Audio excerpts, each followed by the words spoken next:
Assalamualaikum warahmatullahi wabarakatuh.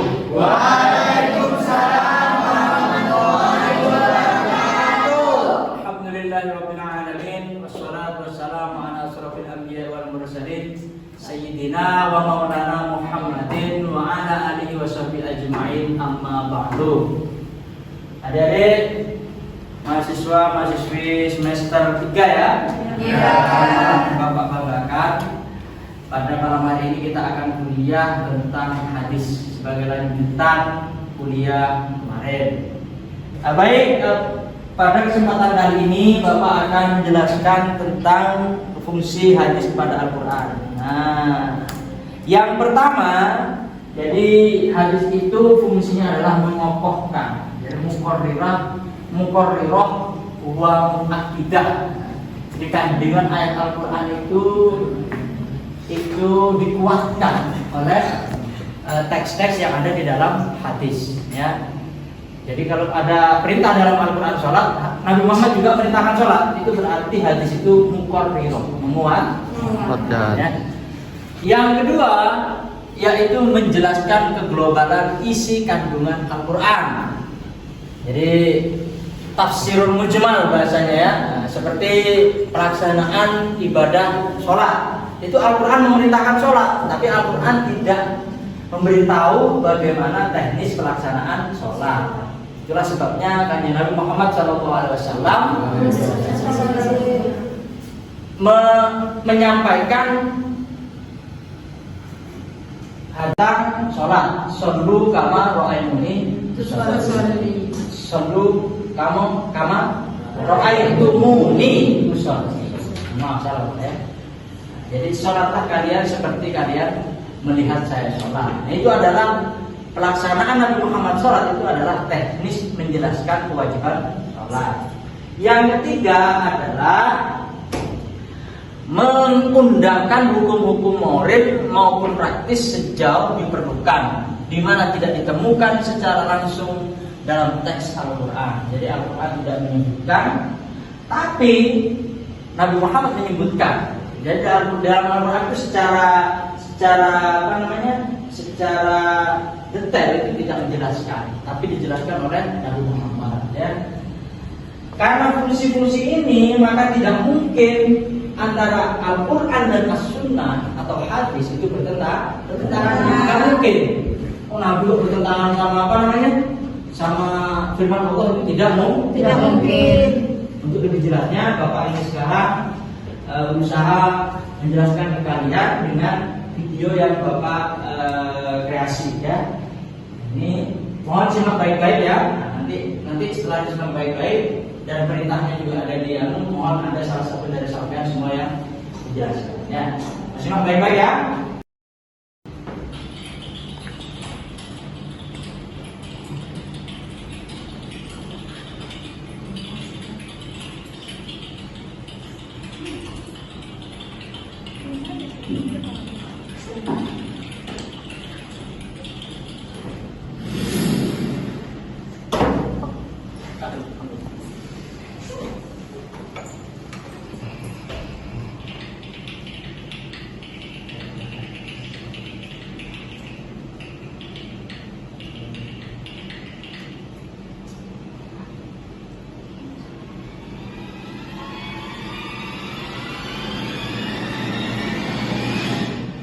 Kebebasan untuk beragama. Ada yang menganggap ada pertentangan antara ayat dan hadis. Ayatnya mengatakan bagi beberapa binti selesai. Apa antum berguna saat ayat pun mungkin banyak sekali. Ayat-ayat yang di sini tak lain adalah tentang kebebasan beragama. Tapi ada hadis yang mengatakan umirtu an uqatilan nasa hatta yashhadu la ilaha illallah. Saya diperintahkan agar supaya saya memerangi manusia terkait Islam, mereka sampai bersaksi la ilaha illallah dan seterusnya. Ini apa bukan pemaksaan, ya kan?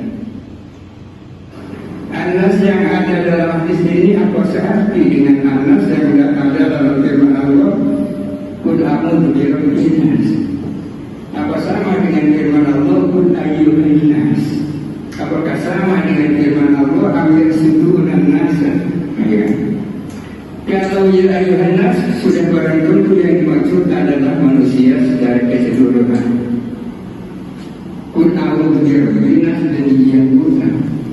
Akan tetapi kalau firman Allah ayat sedunan nasa, apakah boleh terdiri kepada manusia?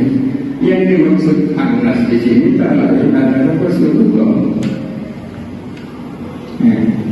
Rasulullah ya. Alladzi yaqulun nasu innan nasa qad jama'u lakum. Yang dimaksud anas di sini adalah orang yang namanya Mas'ud bin Nu'aim al-Asja'i, ya kan? Pada karena itu di dalam usul fikih am ada 3. Ada am yang yuradu bil umum, ada am yang yuradu bil khusus, ada yang am maksus. Ini mungkin maksud yang kedua.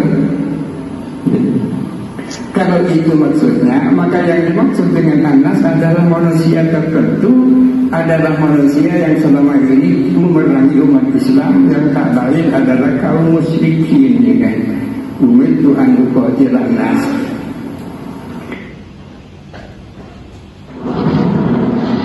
Nah, Dedek, dan udah lihat ya. Nah, coba siapa yang bisa menyimpulkan dari pernyataan Pak Kiai Haji Abdul Muhajir itu? Siapa yang bisa? Ayo, Kiai mungkin? Saya, Pak. Oh, Mas Sultan, silakan Mas Sultan. Jadi kesimpulan yang bisa saya ambil dari penjelasan Kiai siapa tadi, Pak? Haji Kiai Abdul Muhajir. Kiai Haji Abdul Muhajir. Bahwasanya beliau menjelaskan di sana ada ayat, salah satu ayatnya adalah la ikraha fid din. Yang mana ayat itu adalah ayat yang menjelaskan tentang tidak ada pemaksaan untuk kita memaksa orang lain atau siapapun itu untuk memeluk agama kita, yaitu agama Islam. Sedangkan ada hadis Nabi yang beliau jelaskan di sana ada umirtu an uqatilan nas hatta yashhadu alla ilaha illallah. Aku diperintahkan oleh Allah untuk memerangi manusia sampai mereka bersyahadat bahwasanya Allah adalah Tuhanku dan Nabi Muhammad adalah utusan. Nah, di sini kan ayat Al-Qur'an dan hadis ini bertentangan. Sedangkan yang dimaksud an-nas yang dijelaskan oleh beliau dalam hadis ini, an-nas yang bagaimana? An-nas yang dijelaskan oleh beliau dalam hadis ini adalah nas yang tertentu, bukan an-nas yang ada dalam Al-Quran qul a'udzu birabbin nas ataupun ya ayyuhan nas. Ini berbeda. Nas yang ada dalam hadis ini adalah nas yang tertentu, yang tidak lain dan tidak bukan orang-orang yang memerangi umat Islam, yaitu orang-orang musyrik atau orang-orang kafir. Mungkin itu saja kesimpulan yang bisa saya jelaskan, Bapak. Sekian, terima kasih. Masya Allah. Ya. Jadi itu ya, sudah dijelaskan sama Mas Sultan dari luar biasa penjelasannya. Jadi tidak mungkin Al-Quran itu bertentangan dengan hadis. Ya, makanya harus belajar ya. Jangan cuma main game terus ya. Ayo, mungkin ada pertanyaan yang lain? Tak kuliah kita? Saya, Pak. Siapa namanya ini? Galih, bukan kan ini? Galih. Nah, silakan, sama Mas Galih. Jadi gini, Pak, di dalam Al-Quran kan sudah dijelaskan bahwasannya semua manusia adalah keturunan Nabi Adam dan semuanya bersaudara, Pak ya. Dan Allah juga sudah mengetahui sesuatu yang akan terjadi ataupun belum terjadi ataupun sudah terjadi, Pak. Tetapi dalam hadis ini kan dijelaskan bahwasanya Nabi Muhammad diperintahkan untuk memerangi manusia, Pak ya.